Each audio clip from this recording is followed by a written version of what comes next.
Assalamualaikum warahmatullahi wabarakatuh. Eh, Kami akan mempresentasikan dari analisis kelayakan bisnis tentang usaha kami, tentang Kopi Slim yang disusun oleh teman-teman saya juga, oleh Muhammad Agung Saputra, Dwi Setiawati, dan Fransini Susanto.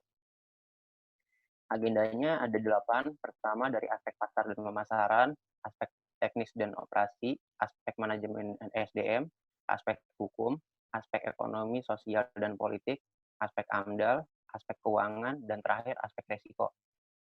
Yang pertama saya akan menjelaskan latar belakangnya.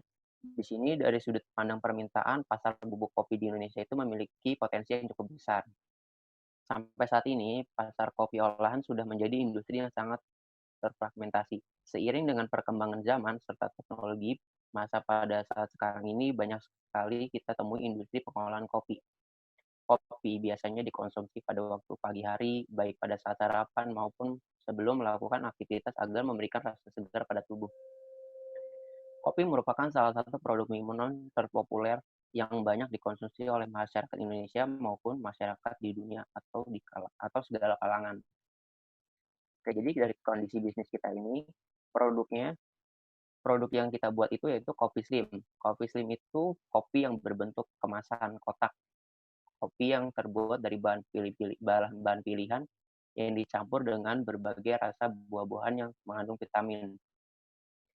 Keunggulan dari kopi slim ini mempunyai kelebihan dibanding dengan kopi lainnya, yaitu yang bermanfaat untuk membuat berat badan berkurang. Namun, sisi lain juga ada hambatan terhadap kondisi bisnis kami. Namun hambatan yang akan kita hadapi produk kami itu karena produk ini masih baru dan belum dikenal masyarakat luas.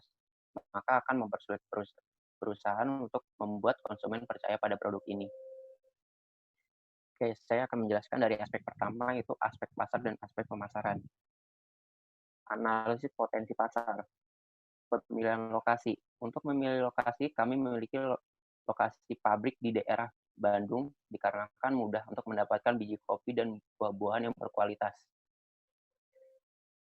Dan untuk segmentasi pasar, sasaran pasarnya yaitu untuk usia 17 sampai 40 tahun. Pada umumnya itu orang dewasa dan anak-anak milenial. Lalu dari strategi pemasaran, tahap perkenalan yaitu ada price, product, flash, dan promotion.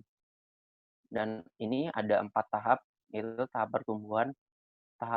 Pertama tahap pertumbuhan itu tahap-tahap orang-orang sudah mengenal produk kami sehingga kami meningkatkan penjualan ya, keuntungan menjadi meningkat, pesaing pun akan mulai masuk dan mendistribusikan dari pabrik ke minimarket atau supermarket baru ke konsumen. Tahap kedewasaan. Orang-orang sudah banyak yang mengenal produk karena sudah bersaing yang membuat produk serupa. Tahap kejenuhan. Penjualan masih meningkat tetapi dengan lalu bertumbuhnya yang menurun karena sudah banyaknya pesaing sehingga keuntungan yang diperoleh pun menurun. Tahap kemunduran. Produk kami sudah tidak baru atau sudah berkurang peminatnya, tapi orang-orang masih mengenal produk kami. Dari analisis struktur pasar, metode penerapan harga. Metode penerapan harga yang digunakan adalah cost basic pricing, harga berdasarkan biaya, karena sudah yang kami tetapkan sesuai dengan biaya-biaya yang dikeluarkan dalam proses produksi. Struktur pasar. Struktur pasar yang dipilih adalah struktur pasar persaingan monopolistik dikarenakan terdapat banyak produsen, terutama produk kopi dalam kemasan yang menghasilkan barang serupa, tetapi setiap produsen memiliki perbedaan dalam produk karena mereka masing-masing. Dari aspek teknis operasi, deskripsi produk. Produk kami adalah produk kopi yang berbagai varian rasa buah. Buah-buahan yang terdapat dalam minuman kopi ini membantu orang-orang yang ingin menurunkan berat badan. Campuran kopi hijau dan buah sangat cocok bagi mereka yang ingin menurunkan berat badan tanpa melakukan diet berlebihan. Produk kami adalah produk yang dalam kemasan yang berbentuk kotak. Warna kemasan digunakan berbeda-beda sesuai rasa yang tercantum dalam kemasan. Untuk variasi rasanya terdiri dari 5 rasa. Pertama, rasa original, rasa alpukat, rasa stroberi, rasa apel, dan rasa jambu. Dan untuk logonya bisa dilihat sendiri ada di sebelah kanan. Itu adalah logo kita. Oke, lanjut. Di sini ada proses produksi. Proses produksi kita ada 5 tahap. Pertama adalah tahap awal pada saat pemisahan biji kopi.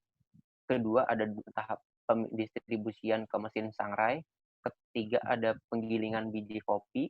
Tahap keempat itu mengkristalkan dengan gula. Dan terakhir tahap kelima itu penambahan rasa dengan pengapakan. Untuk analisis kebutuhan bahan baku. Kebutuhan bahan baku di sini ada 5, yaitu kopi hijau. Kopi hijau yang kita pakai ini merek Toraja Green Bean. Lalu kedua, air. Ketiga, krimer nabati. Krimer nabati yang kita pakai ini krimer KF01. Keempat, gula. Yang kelima, buah. Lalu untuk kebutuhan per tahunnya, kebutuhan kemasan dikali rencana penjualan per kilo, harga air, dan harga krimer hampir ada di bawah. Lalu analisis kebutuhan tenaga kerja. Kebutuhan tenaga kerja. Di sini ada 6 jenis. Pertama, penyangrai kopi. Kedua, ada pencampuran kopi. Ketiga, penghalusan kopi. 4, ada pelarutan. Kelima adalah pencampuran kopi, buah, dan krimer. Keenam ada pengemasan. Lalu di sini ada analisis kebutuhan mesin dan peralatan. Di sini ada 7 mesin dan peralatan yang kita gunakan. Pertama adalah sangrai kopi, kedua penghalus kopi, ketiga peralutan, keempat kristalisasi, kelima alat pencampuran putar heksagonal, 6 alat pengemasan dan pelabelan, 7 ada forklift. Di sini ada analisis kebutuhan kendaraan. Kita pun sudah merencana untuk ada 2 kendaraan untuk mendistribusi, yaitu mobil box dan mobil pick up. Dan merek keduanya itu kita pakai Daihatsu. Terus di sini ada analisis kebutuhan lokasi dan lahan. Untuk lokasinya, pertama ada ruang penyimpanan baku, ruang penyangraian, ruang pencampuran, ruang penghasilan biji kopi sangrai, 5 ruang perarutan, 6 ruang kristalisasi, 7 ruang pengemasan, 8 ruang pelaberan. Lalu di sini ada biaya umum pabrik. Biaya umum pabriknya yaitu biaya pemeliharaan listrik yang kita estimasi sekitar 18 juta. Biaya alat, air, dan telepon itu 24 juta. Pemeliharaan bangunan 19.200.000. Biaya kebersihan 8.400.000. Jika di total keseluruhan adalah 69.600.000. Dan di sini ada analisis tata letak. Untuk gambarnya bisa dilihat di sini dalam memproduksi suatu produk pabrik, kami harus memperhatikan tata letak ruangan yang kami gunakan untuk proses produksi. Tata letak yang baik dan benar dapat mempermudah kami dalam proses produksi. Oke, untuk selanjutnya akan aspek SDM dan manajemen akan dilanjutkan oleh teman saya, Saudara Frans Juni. Silakan. Baiklah, di sini saya akan melanjutkan penjelasan mengenai aspek SDM dan manajemen. Next. Yang pertama itu saya akan menjelaskan struktur organisasi dari perusahaan yang akan kami dirikan. Yang pertama itu diketuai oleh direktur utama dan di bawah memiliki 4 manajer, yaitu manajer keuangan, manajer pemasaran, manajer SDM, dan manajer produksi. Dan masing-masing dari setiap manajer ini akan memiliki staff masing-masing minimal 2 staff. Next. Analisis jabatan. Yang pertama itu dari direktur utama memiliki tugas sebagai koordinator, komunikator, pengambilan keputusan, pemimpin, dan pengelola dan eksekutor dalam menjalankan dan memimpin perusahaan. Wewenangnya antara lain memutuskan dan menentukan peraturan dan kebijakan tertinggi perusahaan, bertanggung jawab dalam memimpin dan menjalankan perusahaan, dan bertanggung jawab atas kerugian yang dihadapi perusahaan termasuk juga keuntungan perusahaan. Fungsinya antara lain memimpin seluruh dewan atau komite eksekutif, menawarkan visi dan imajinasi di tingkat tertinggi, dan memimpin rapat umum dalam hal memastikan pelaksanaan tata tertib, keadilan, dan kesempatan bagi semua untuk berkontribusi secara tepat, menyesuaikan alokasi waktu per item masalah, menentukan urutan agenda, mengarahkan diskusi ke arah konsensus, dan menjelaskan serta menyimpulkan tindakan dan kebijakan. Selanjutnya, manajer keuangan memiliki tugas mengendalikan keuangan perusahaan dengan dimonitor oleh direktur utama. Membuat laporan penerimaan dan pengeluaran, termasuk di sini laporan keuangan, dan juga melaporkan hasil laporan yang sudah diperiksa kepada direktur berupa jurnal dan neraca laporan keuangan, serta mengkoordinir, menganalisa, mengelola data-data sehingga tersusun suatu laporan keuangan perusahaan. Memiliki wewenang mengatur kebijaksanaan dan pengendalian keuangan untuk penghematan biaya pengeluaran perusahaan. Memiliki fungsi yaitu merencanakan, mengembangkan, dan mengontrol fungsi keuangan dan akuntansi di perusahaan dalam memberikan informasi keuangan secara komprehensif dan tepat waktu untuk membantu perusahaan dalam proses pengambilan keputusan yang mendukung pencapaian target finansial perusahaan.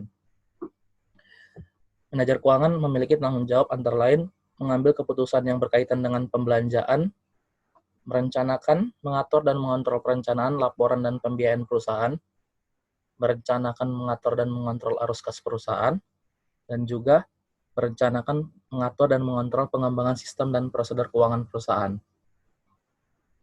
Selanjutnya ada manajer personalia atau manajer SDM, memiliki tugas yaitu membuat perencanaan pegawai sesuai kebutuhan dari setiap departemen, bertanggung jawab dalam memilih dan mendapatkan pegawai yang sesuai dengan kebutuhan perusahaan, mengontrol pengadaan tenaga kerja atau karyawan yang sesuai dengan kebutuhan, infrastruktur perusahaan baik kesesuaian dari segi kapasitas, kuantitas, dan kualitasnya, serta mengembangkan kualitas ketenaga kerjaan sesuai dengan perkembangan. Memiliki wewenang antara lain menilai dan mengukur kinerja pegawai, memberikan sanksi atau PHK kepada pegawai yang melanggar aturan perusahaan, dan memberikan saran-saran dan pertimbangan kepada direktur. Fungsinya antara lain mengatur hubungan peranan antara tenaga kerja dan perusahaan agar bisa bekerja sama untuk mensupport sistem dan infrastruktur perusahaan secara menyeluruh. Tanggung jawabnya antara lain melaksanakan pengaturan jadwal atau agenda kegiatan direktur, melaksanakan penyiapan bahan kegiatan direktur, dan melaksanakan administrasi dan arsip direktur. Selanjutnya ada manajer pemasaran, memiliki tugas merencanakan dan merumuskan kebijakan strategis yang menyangkut pemasaran, memonitoring dan mengarahkan proses-proses di seluruh divisi pemasaran, melakukan koordinasi strategis antar departemen, dan memberikan masukan pada direktur utama dan memutuskan hal-hal yang berkaitan dengan pemasaran. Wewenangnya antara lain, mengambil keputusan yang berkaitan dengan pemasaran dan menetapkan cara mempromosikan jasa ke pelanggan.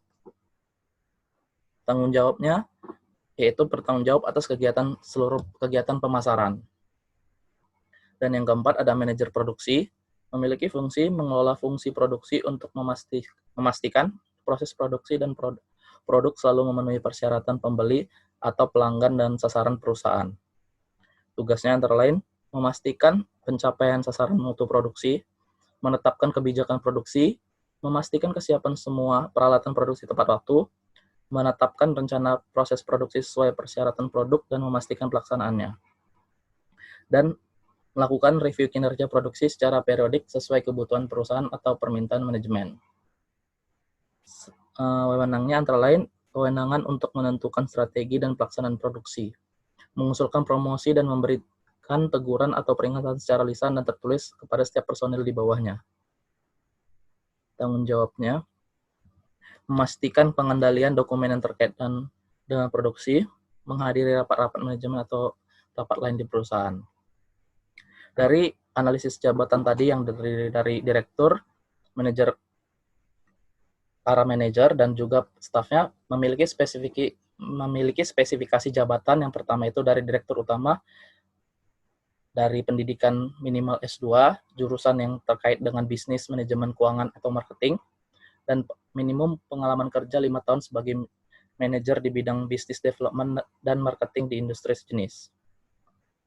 Untuk level manajer, usianya minimum 30 tahun dan pendidikan minimal S1 yang sesuai dengan manajernya, seperti manajer keuangan yaitu jurusan akuntansi, manajer pemasaran yaitu manajemen, dan manajer SDM itu manajemen juga, dan manajer produksi yaitu S1 manajemen produksi. Selanjutnya,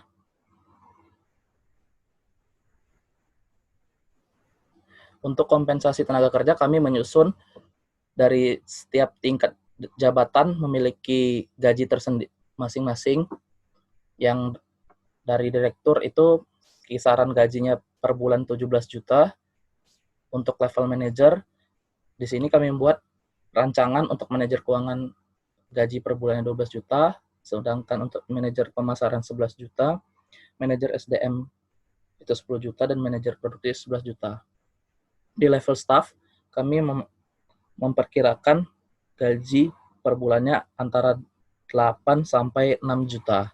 Dan untuk non-pegawai, kami memperkirakan gajinya 3 sampai 3,5 juta per bulannya. Next. Untuk perencanaan dan peramalan sumber daya manusia yang berdasarkan fungsi dan tingkat jabatan, sesuai yang saya jelaskan tadi, untuk direktur itu 1,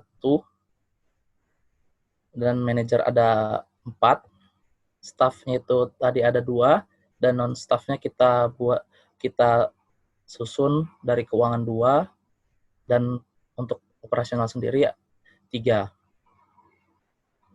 Untuk perencanaan dan peramalan SDM berdasarkan fungsi dan tingkat pendidikan, untuk yang tingkat pendidikan S2 kita persyaratkan ada 2, untuk S1 ada 1 di masing-masing manajer, sehingga bertotal 4. Untuk lulusan D3 itu ada masing-masing manajer ada 1, dan untuk lulusan SMA atau SLTA itu ada 2 sampai 3. Next.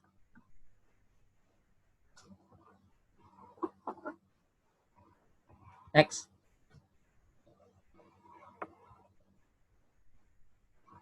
Untuk perencanaan peramalan SDM berdasarkan fungsi dan tingkat pendidikan, ada spesifikasi tingkat pendidikannya, yang untuk accounting itu membutuhkan, untuk manajer keuangan itu membutuhkan spesifikasi accounting, dan pemasaran itu salesmanship, operasional itu untuk penganggaran, dan SDM itu leadership. Perkiraan biaya SDM berdasarkan tingkat job, kami menyusun dari biaya rekrutmen, kemudian gaji per bulannya, beserta tunjangan, biaya pelatihan, dan juga biaya pengembangan pegawai. Next. Selanjutnya, untuk aspek hukum, karena kami membuat perusahaan kami usaha persekutuan atau CV, maka aspek-aspek hukum yang diperlukan dalam mendirikan perusahaan kami, yaitu pertama itu ada akta notaris atau usaha persekutuan, akta notaris atas persekutuan komanditer atau CV. Persyaratannya itu antara lain ada fotokopi KTP, akta pendirian untuk perusahaan, kopi SK kehakiman, dan SK DP dan NPWP. Selanjutnya, pengurusan izin usaha dan izin lokasi yang terdiri dari NPWP pribadi dan badan hukum, dan izin prinsip yang mensyaratkan beberapa meliputi yaitu formulir IP, nama pimpinan tertinggi perusahaan, nama perusahaan, kopi akta pendirian, kopi surat keterangan domisili usaha, kopi NPWP, dan seterusnya. Untuk izin lokasi, persyaratan izin lokasi meliputi scan KTP pemohon dan scan NPWP, scan akta notaris pendirian perusahaan lengkap, surat izin usaha, pengesahan Badan Hukum Perseorangan dan dari Menteri Hukum dan HAM, scan surat keputusan rekomendasi dan peta pemanfaatan ruang atau SPPR, dan sebagainya. Untuk izin mendirikan bangunan, persyaratannya antara lain mengisi dan mendatangkan formulir permohonan, fotokopi bukti pemilikan tanah, salinan akta pendirian untuk pemohonan badan hukum, dan sebagainya. Ada selanjutnya izin hinder ordonansi atau HO, memiliki persyaratan fotokopi izin mendirikan bangunan, fotokopi sertifikat tanah, surat persetujuan dari pemilik tanah dan bangunan, fotokopi akta pendirian usaha, fotokopi KTP pemohon, dan keterangan domisili. Untuk registrasi, kartu daftar memiliki persyaratan, kartu daftar ulang asli, fotokopi surat izin gangguan dan atau izin tempat usaha, fotokopi KTP, fotokopi PBB terakhir. Dan selanjutnya ada surat izin usaha perdagangan, dan surat izin tanda daftar perusahaan, selanjutnya izin usaha industri, dan izin usaha perluasan. Selanjutnya ada izin reklame yang memiliki persyaratan untuk perusahaan kami ketika sudah menjalankan usahanya. Dan yang terakhir itu ada izin usaha jasa konstruksi. Next. Selanjutnya aspek ekonomi, politik, sosial, dan budaya akan dilanjutkan oleh rekan saya, Agung. Baiklah, di sini saya akan menjelaskan aspek ekonomi, politik, sosial, dan budaya. Next.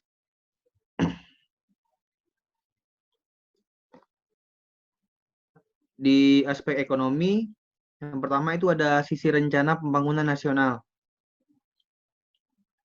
Analisis manfaat proyek ditinjau di sisi ini dimaksudkan agar memberikan kesempatan kerja bagi masyarakat, menggunakan sumber daya lokal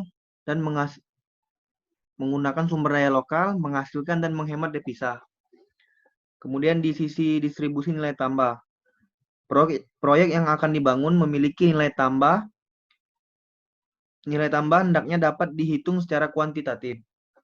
Kemudian di sisi nilai investasi per tenaga kerja, penilaian berikutnya yaitu bahwa proyek mampu meningkatkan kesempatan kerja. Salah satu cara mengukur proyek padat modal atau padat karya adalah dengan berbagai investasi. Kemudian hambatan di bidang ekonomi. Pelaksanaan pembangunan ekonomi terus dilaksanakan dalam rangka menaikkan atau paling tidak mempertahankan pendapatan yang telah dicapai. Kemudian yang terakhir, dukungan pemerintah. Pemerintah mempunyai kepentingan agar perdagangan yang dilakukan oleh perusahaan-perusahaan di dalam negeri akan menghasilkan devisa bagi negara. Terdapat data makroekonomi yang secara langsung ataupun tidak langsung dapat dimanfaatkan perusahaan yang dapat diolah menjadi informasi penting dalam rangka studi kelayakan bisnis, misalnya PDB, investasi, inflasi, kurs valuta asing, kredit perbankan, anggaran pemerintah, penganggaran pembangunan, perdagangan luar negeri, dan neraca pembayaran. Next. Kemudian aspek sosial. Di aspek sosial ini yang pertama ada perusahaan sebagai lembaga sosial. Perusahaan sosial merupakan kondisi struktur sosial yang terdiri dari masyarakat dan lingkungan sekitar di dalam suatu daerah tertentu. Kemudian perubahan kondisi sosial yang kompleks. Perubahan sosial merupakan kondisi struktur sosial yang terdiri dari masyarakat dan lingkungan sekitar di dalam suatu daerah tertentu. Dan perubahan dalam masyarakat yang pluralistik. Masyarakat pluralistik adalah sebuah kehidupan berbagai kelompok yang mempengaruhi lingkungan perusahaan dalam mendapatkan harapan-harapan sosial, ekonomi, dan politik. Masing-masing kelompok berusaha mengembangkan diri supaya fungsi sistem itu efektif. Perusahaan hidup bersama-sama dengan komponen lain Salah satu komponen lain yang dimaksud adalah lembaga sosial. Sehingga dalam rangka keseimbangan untuk mencapai tujuan perusahaan, hendaknya perusahaan memiliki tanggung jawab sosial. Next.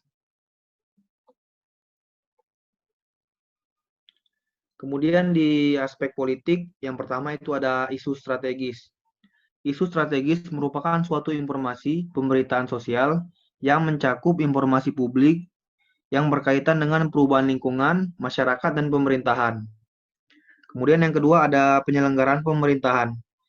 Penyelenggaraan pemerintahan merupakan suatu rangkaian atau struktur kepemerintahan di dalam suatu wilayah tertentu. Kemudian yang terakhir itu kerjasama pemerintah. Kerjasama pemerintah merupakan suatu perjanjian pemerintah suatu wilayah dengan pihak-pihak lainnya. Next.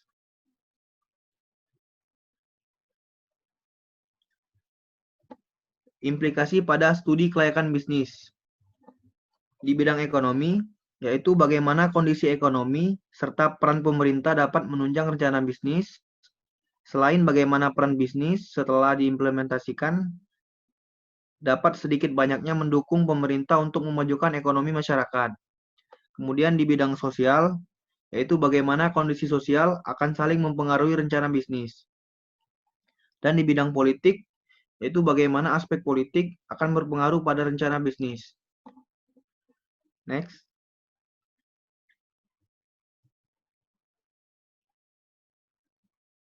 Next.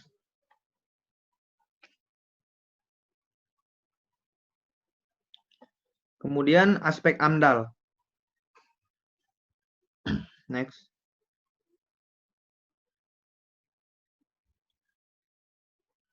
Aspek AMDAL dimaksudkan untuk mencegah, menanggulangi, dan mengendalikan dampak penting yang bersifat negatif, serta upaya untuk meningkatkan dampak yang bersifat positif yang timbul dalam ruang dan kurun waktu tertentu.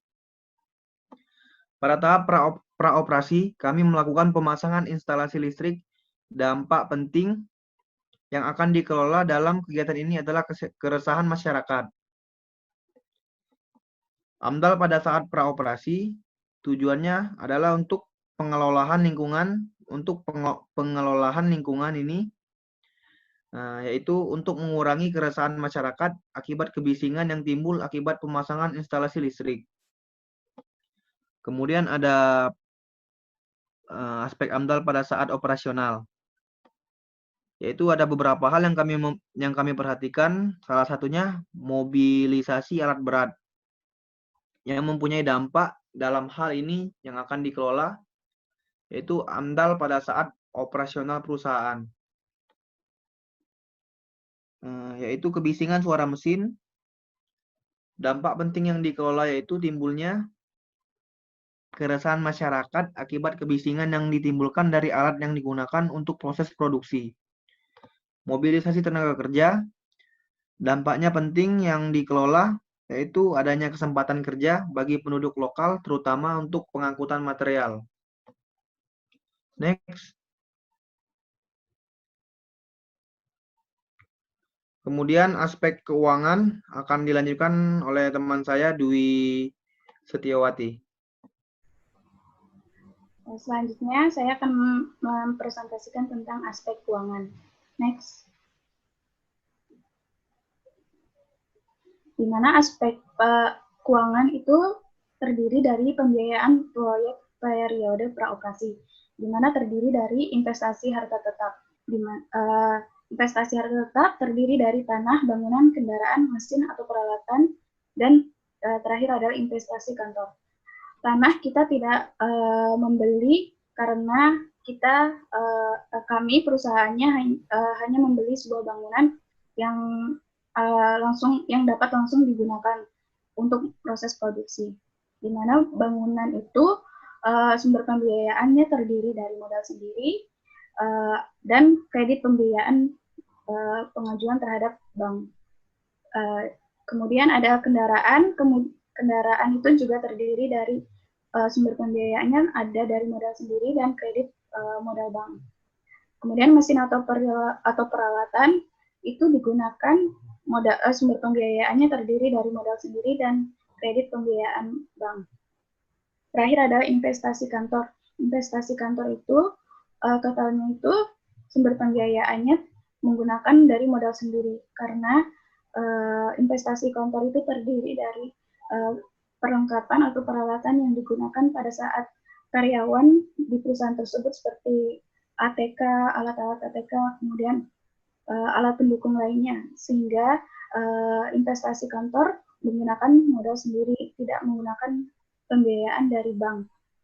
Karena investasi kantor seperti yang disebutkan tadi itu, alat ATK itu tidak dapat diajukan untuk pengajuan kredit kepada bank, sehingga kita menggunakan modal sendiri. Kemudian total harta tetap untuk investasi harta tetapnya itu 13.794.540.000 rupiah. Di mana kemudian ada investasi harta tak berwujud, yaitu ada biaya peroperasi. Biaya peroperasi di sini terdiri dari seperti biaya sebelum perusahaan itu dibangun, seperti kayak biaya-biaya survei pada saat survei lokasi, survei yang lainnya itu, jadi totalnya itu sekitaran 1.600.000, di mana 1.600.000 itu dibiayai oleh dari modal sendiri atau biaya para investor sendiri. Kemudian total harta tak berwujud totalnya adalah 1.600.000 sekian, di mana total biaya investasi itu didapat dari investasi harta tetap ditambahkan investasi harta tak berwujud, yang dimana hasilnya 13 miliar sekian. Dan modal kerja itu didapatkan senilai 655 juta sekian, dan dari modal sendirinya 393 juta sekian, pembiayaan kredit banknya itu 260 sekian. Di mana total biaya proyek itu terdapat dari total biaya investasi ditambahkan modal kerja, sehingga hasilnya 14 miliar sekian. Kemudian jikalau dipresentasikan, itu modal sendiri itu sekitar 24% dari total pembiayaan. Lebih banyak menggunakan biaya dari pengajuan kredit terhadap bank, yang dimana persentasenya adalah 76%. Karena ini perusahaan yang dijalankan oleh para investor yang memiliki cukup dana, tapi dananya tidak mencukupi, sehingga dana yang lebih besar adalah dana pengajuan kredit terhadap bank. Next. Kemudian ada biaya operasi dan kebutuhan modal kerja, di mana biaya operasi dan kebutuhan modal kerja itu terdiri dari biaya pokok produksi. Biaya pokok produksi itu terdiri dari bahan baku dan bahan pembantu, kemudian upah tenaga kerja, dan biaya umum produksi. Data ini didapat dari aspek-aspek sebelumnya yang sudah diperhitungkan sebelumnya. Jadi tinggal dimasukkan saja nominal yang sudah diperhitungkan di sebelum aspek-aspek sebelumnya. Kemudian dari total biaya pokok produksi itu dijumlahkan dari di mana kita rencana produksi dalam kemasannya itu per tahun itu sekitaran 2.608.000 sekian. Kemudian ada biaya usaha. Biaya usaha itu terdiri dari gaji direktur, gaji manajer keuangan, kemudian manajer pemasaran, manajer SDM, manajer produksi. Kemudian ada staf keuangan, staf pemasaran, dan SDM maupun produksi.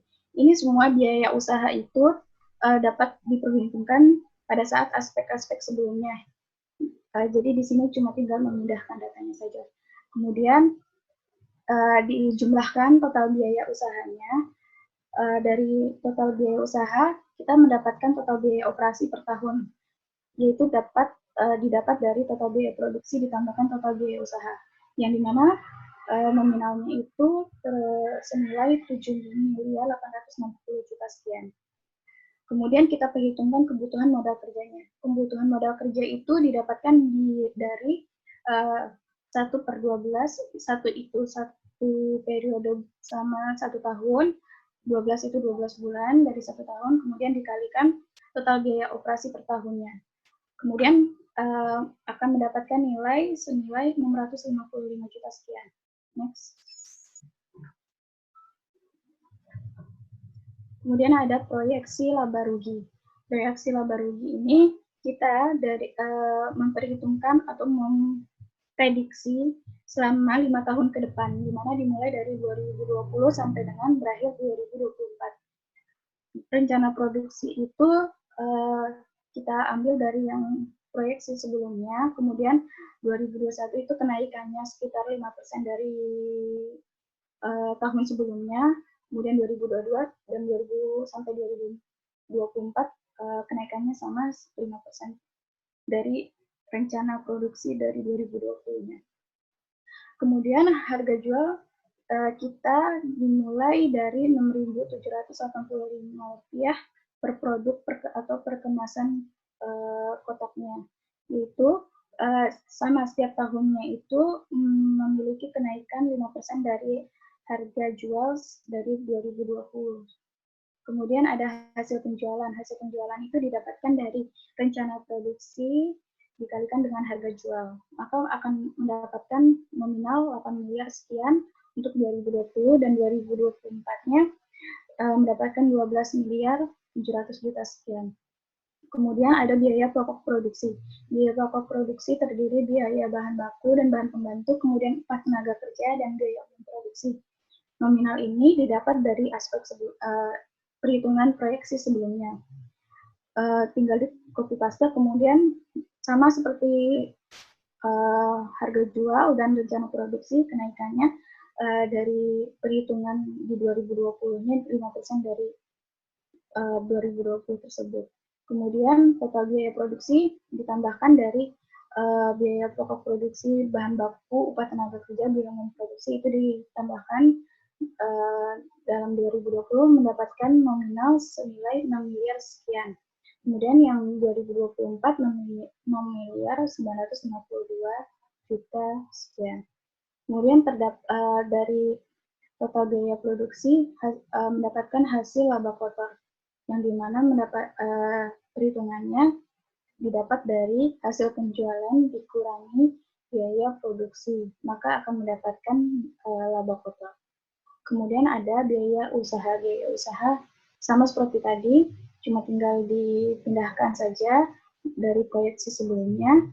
Kemudian dari 2021-2024 sama seperti sebelum-sebelumnya, kenaikannya adalah 5% dari tahun 2020. Kemudian terdapat total biaya usaha sebelum penyusutan dan amortisasi, di mana biaya tersebut muncul karena mesin dan peralatan itu memiliki nilai penyusutan masing-masing, sehingga hasil perhitungan untuk penyusutan dan amortisasi mesin dan peralatan tersebut pada tahun 2020 senilai 1 miliar 880 juta sekian. Sehingga pada tahun 2024 memiliki nilai 2 miliar 753 sekian. Kemudian ada total biaya usahanya. Total biaya usaha didapat dari semuanya, dari yang biaya usaha poin 1 sampai 10 itu ditambahkan, maka akan mendapatkan nilai total biaya usaha pada tahun 2020 senilai 2 miliar 200 sekian. Kemudian 2024 3 miliar sekian.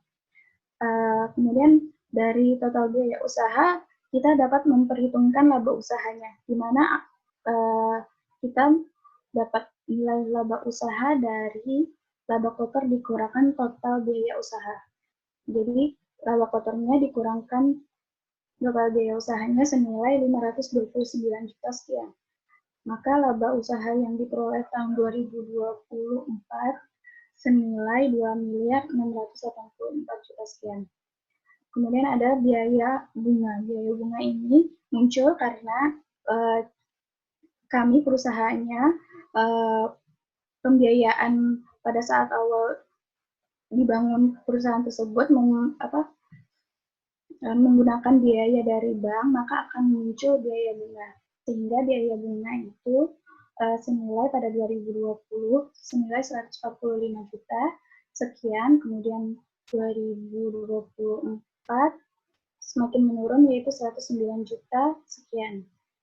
Kemudian ada laba sebelum pajak. Laba sebelum pajak itu didapatkan dari laba usaha dikurangkan biaya bunga.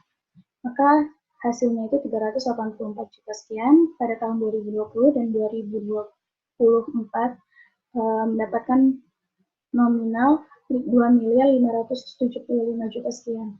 Kemudian pajaknya ini 12,5% karena ini pajak yang berlaku di tahun saat ini. Maka menggunakannya dari 12,5% itu dikalikan dengan laba sebelum pajaknya, maka mendapatkan hasil 48 juta sekian pada tahun 2020.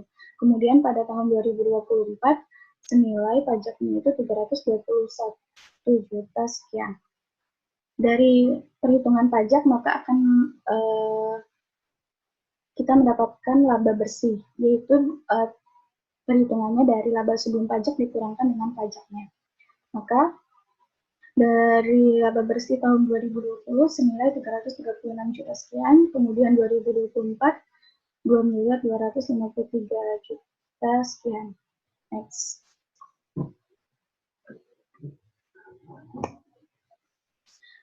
Ini yang saya sebutkan tadi, yaitu perhitungan penyusutannya, yang kita tampilkan pada saat proyeksi laba rugi. Ini rincian perhitungan dari perhitungan penyusutan, di mana harta tetapnya itu terdiri dari mesin dan peralatan, inventaris kantor dan pabrik, bangunan, dan kendaraan. Masing-masing nilainya itu sudah diperhitungkan di aspek-aspek sebelumnya. Umur ekonomis ini kita dapatkan dari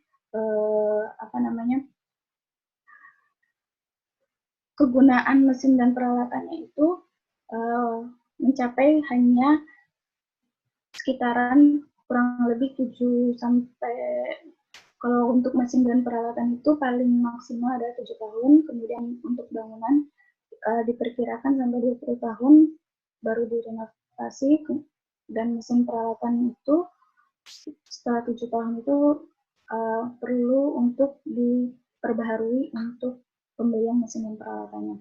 Sedangkan untuk kendaraan itu umur ekonomisnya sekitar 5 tahun kurang lebih. Maka penyusutan per tahunnya didapatkan dari mesin dan peralatan itu senilai 139 juta sekian. Dan jumlah dari keseluruhan harta tetap untuk penyusutan per tahunnya adalah 819 juta 934 ribu sekian. Kemudian biaya praoperasi atau amortisasi itu kita perkirakan adalah 5 tahun senilai 1.600.000 dibagikan selama 5 tahun, maka didapatkan Rp320.000 untuk biaya peroperasi per tahunnya. Maka perhitungan selanjutnya perhitungan bunga, kredit investasi, dan kredit KMK. Kredit investasi itu senilai 10 miliar sekian, kredit KMK 260 sekian, di mana mendapatkan nilai bunga untuk kredit investasi 13,13%, kemudian kredit KMK 13,48%. Ini kita dapatkan nilai bunganya itu dari perusahaan atau bank yang kita ajukan peminjaman dana. Kemudian dari dana yang kita miliki dikalikan dengan suku bunga yang diterapkan di bank tersebut, maka mendapatkan hasil untuk kredit investasi 1.400 juta sekian. Kemudian untuk kredit KMK mendapatkan nilai 35 juta 300 sekian. Maka hasilnya untuk perhitungan bunga mendapatkan 1.441 juta sekian. Next.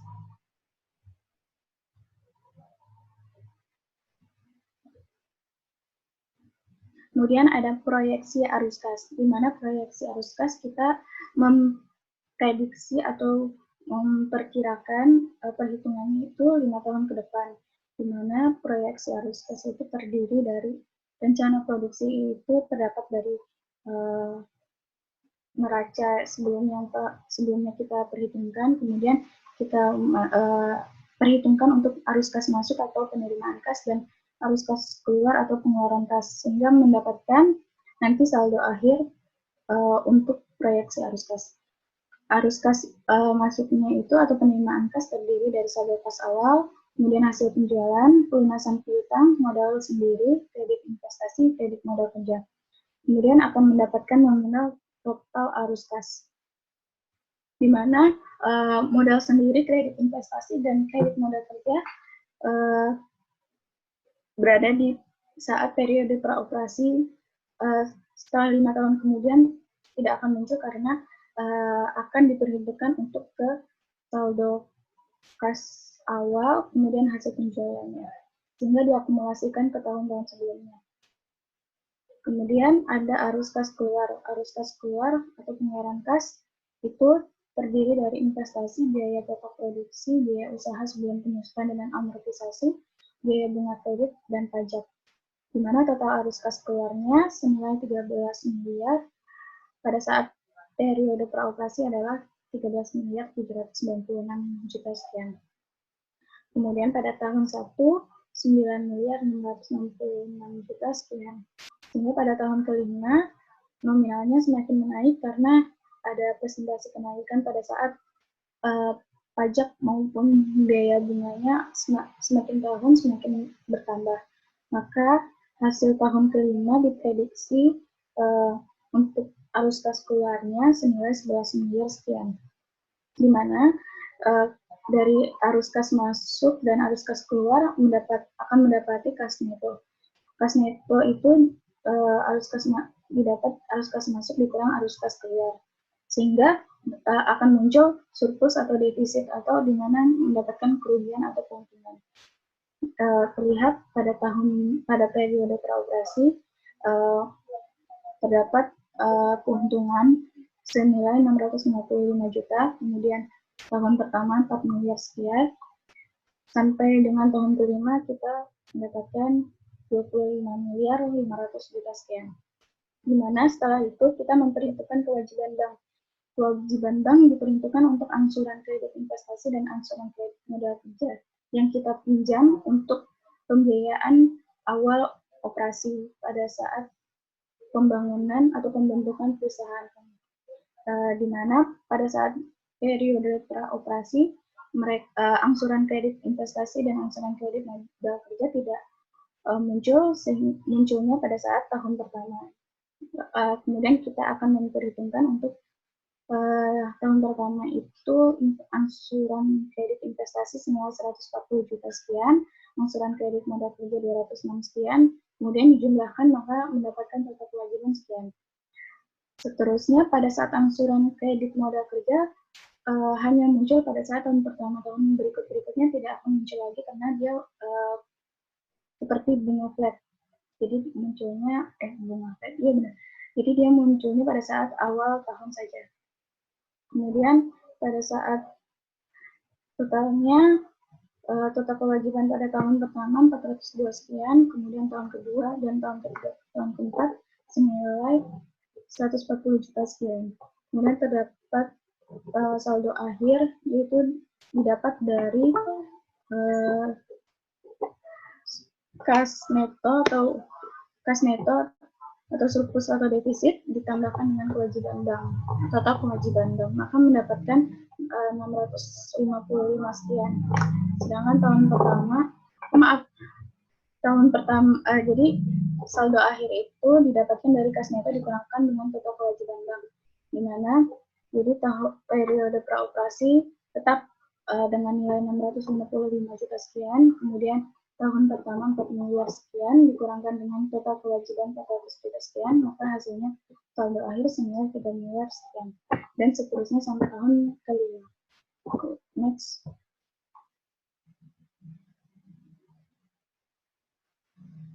Kemudian ada proyeksi laporan posisi keuangan, di mana proyeksi laporan posisi keuangan atau neraca kami memperhitungkan untuk memperkirakan untuk 5 tahun ke depan yang dimulai dari 2020 sampai 2024. Kelompok dari posisi keuangan itu terdiri dari harta lancar atau aset tetap, kemudian terdiri dari kas piutang persediaan, kemudian ada harta tetapnya terdiri dari bangunan, kendaraan, mesin atau peralatan, inventaris kantor, kemudian ada akumulasi penyusutan, kemudian terdapat nilai buku harta tetap, kemudian ada harta tak berwujud yang terdiri dari akumulasi amortisasi, kemudian terdapat nilai buku harta tak berwujud, maka akan mendapatkan nilai total harta atau total aktiva. Kemudian ada hutang dan modal atau pasifa, yang dimana terdiri dari hutang lancar. Hutang lancar itu ada piutang dagang, kredit modal kerja, kemudian hutang jangka panjangan, terdapat kredit investasi. Kemudian modal kita, ada modal sendiri, laba ditahan periode lalu, kemudian laba periode berjalan atau laba sebelumnya. Kemudian terdapat total modal dan total modal ditambahkan total hutang menjadi total pasifa, di mana periode praoperasi total pasifanya senilai 3 miliar sekian. Pada tahun 2020 total pasifanya dan aktifanya senilai 3.291 juta sekian, hingga sampai 2024 mendapati total aktiva dan pasifanya 9 miliar sekian. Next.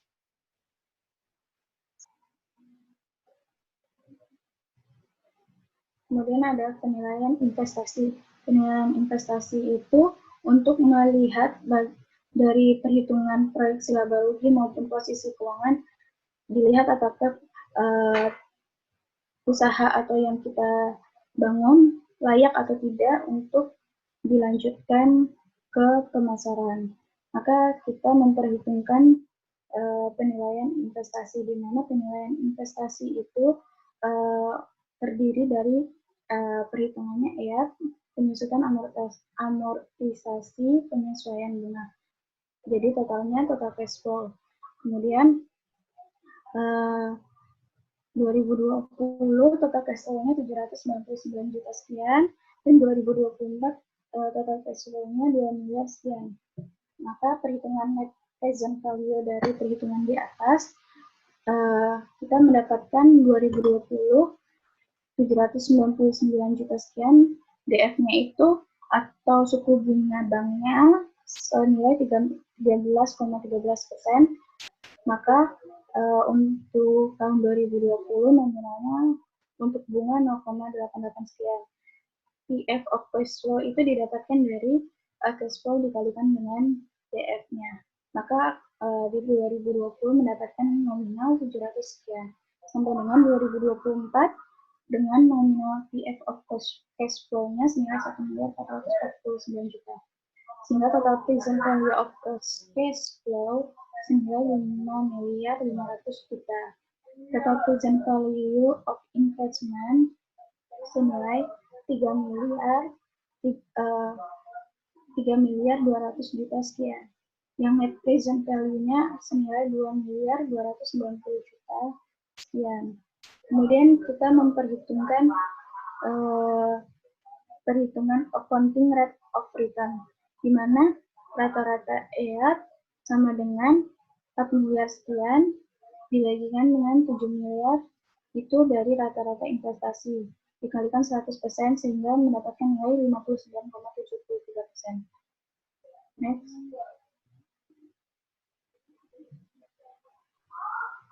Kemudian kita memperhitungkan IRR. IRR ini sama seperti NPV sebelumnya, menggunakan data cash flow dan DF. Tetapi DF di sini kita menggunakan suku bunga yang 34%. Maka mendapatkan hasil pada tahun 2020 senilai 596 juta sekian. Kemudian di tahun 2024-nya mendapatkan nilai PF of cash flow-nya 621 juta sekian. Maka hasilnya kita mendapatkan NPV negatif, yaitu senilai 6.648 sekian. IRR itu diperhitungkan untuk mencari negatif dari nilai. Kemudian dari perhitungan IRR kita mendapatkan nilai suku bunga atau persentase senilai 33,94%. Kemudian kita memperhitungkan payback period atau PBP, di mana kita memperhitungkan investasi awalnya senilai 14 miliar, kemudian didapatkan cash flow tahun pertama itu senilai 4 miliar sekian, maka sisa investasi dari tahun pertama senilai 9 miliar, kemudian diperhitungkan kembali pada menggunakan cash flow tahun kedua, sisa investasinya 4 miliar sekian, kemudian menggunakan cash flow tahun ketiga senilai 6 miliar sekian, sehingga mendapatkan nilai sisa investasi yaitu mendapatkan 0 rupiah. Next. Maka dari periode tadi, kita dapat mengetahui bahwasannya dari biaya modal maupun biaya usaha yang kita keluarkan akan kembali atau akan mendapatkan keuntungan baru di tahun keempat dan kelima, di mana tahun 1, 2, dan 3 itu untuk pendapatannya untuk menutupi biaya modal sendiri maupun biaya yang dikeluarkan untuk pembangunan usaha pada saat biaya praoperasi atau sebelum operasional itu dilanjutkan. Kemudian ada profitability index atau PI, di mana PI itu kita perhitungkan dari PF of cash flow atau investasi 21 miliar dibagikan dengan 14 miliar, maka mendapatkan nilai 1,49 untuk nilai PI-nya. Kemudian kita memperhitungkan BEP atau analisis break-even point. Break-even point itu terdiri dari biaya tetap, biaya variabel per unit, atau harga jual per unit. Dari tahun 2020 itu biaya tetapnya senilai 1.800.000.000 sekian, biaya variabel per unit 4.000 sekian, harga jual per unit 6.000 sekian. Maka untuk unit produksi atau BEP-nya senilai 893.194 dan nilai penjualannya 6 miliar sekian.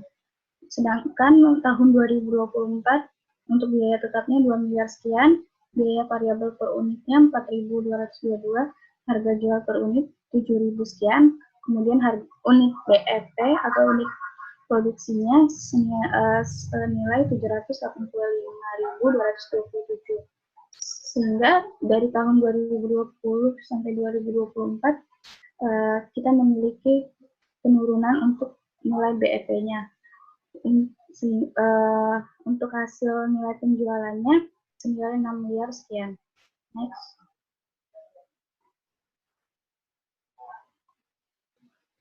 Kemudian dilanjutkan dengan aspek risiko. Dari perusahaan kami yaitu memiliki aspek risiko sebagai berikut. Next. Aspek risiko timbul karena adanya ketidakpastian. Biasanya ketidakpastian diakibatkan karena adanya keraguan terhadap sesuatu hal di masa depan atau kelemahan seseorang atau perusahaan dalam memprediksi masa depan perusahaannya. Risiko dipengaruhi oleh beberapa hal, yakni pertama yaitu keterbatasan dalam hal sumber daya informasi yang tersedia, yang kedua kelemahan dalam perencanaan yang tidak komprehensif, yang ketiga adalah keterbatasan pengetahuan dari para pengambil keputusan. Next. Kemudian ada upaya penanggulangan risiko. Yang pertama adalah melakukan pencegahan dan pengurangan terhadap kemungkinan terjadinya peristiwa yang menimbulkan kerugian bagi perusahaan. Kemudian yang kedua adalah melakukan retensi, artinya mentolerir atau membiarkan terjadinya kerugian dan untuk mencegah terganggunya operasi perusahaan akibat kerugian yang dialami tersebut disediakan sejumlah dana untuk menanggulanginya. Jadi menggunakan dana seperti dana cash bagi perusahaan. Kemudian ada mengalihkan atau memindahkan risiko kepada pihak lain, yaitu dengan cara mengadakan kontrak pertanggungan atau asuransi bagi perusahaan. Next. Kemudian risiko yang dihadapi pengusaha, yaitu risiko yang terlihat bisa dihitung, bisa diantisipasi, dan bisa dihindari, yaitu namanya risiko real. Risiko real untuk mengatasinya itu kehilangan modal baik yang sudah ditanam dan akan ditanamkan ke dalam perusahaan, kemudian kehilangan kesempatan untuk mendapatkan keuntungan di masa sekarang ataupun masa depan. Kemudian ada risiko psikologis, yaitu risiko yang tidak terlihat, tidak bisa dihitung, bisa diantisipasi, tetapi belum tentu bisa dihindari. yang terdiri dari kehilangan reputasi atau hilang muka, nama besar, citra, dan sebagainya, dan resiko menanggung malu untuk risiko psikologis. Kemudian ada kehilangan kepercayaan pada diri sendiri dan pada orang lain atau menjadi paranoid atau blind dependensi. Kemudian ada kehilangan perasaan atau poten atau mampu yang akan menyebabkan hilangnya rasa percaya diri. Kemudian ada kehilangan jati diri atau terutama bagi mereka yang sudah menganggap keberadaan perusahaan tersebut sebagai keberadaan dirinya sendiri. Terakhir adalah kehilangan motivasi untuk berjuang. Next.